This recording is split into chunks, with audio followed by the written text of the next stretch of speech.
Hindi kinalimutan ng mga Pilipino sa Ontario ang pagdiriwang ng Philippine Independence Day ngayong Miyerkules. Isang pagtitipon ang naganap sa Queen's Park kanina kung saan dumalo ang ating kasama na si Paula Saraza.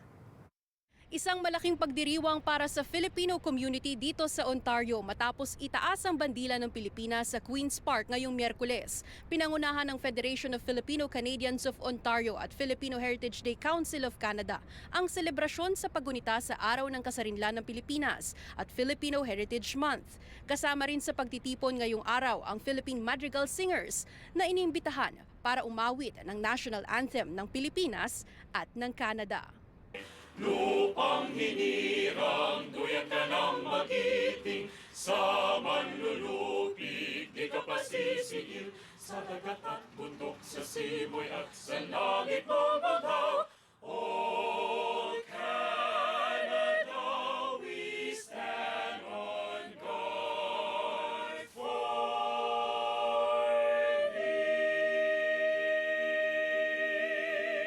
The Philippine Declaration of Independence from Spain is observed on June 12.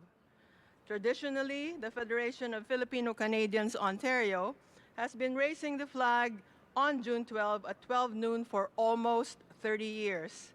This year's theme, Kalayaan, Kinabukasan, Kasaysayan, Freedom, Future, History. This is a chance for us to highlight the strong bonds of friendship and cooperation between the Philippines and Canada, and also to think how the relationship should evolve, lalong-lalo na meron tayong 1 milyong Pilipino dito sa Canada. Mas naging espesyal ang pagdiriwang ngayong taon dahil bukod sa 126th Philippine Independence Day, ipinagdiriwang din ang 75 taong pagkakaibigan ng Pilipinas at ng Canada. Pagkatapos sa Queen's Park, may munting salo-salo para sa ilan sa loob ng Legislative Building. Paula Saraza, Omni News, Toronto.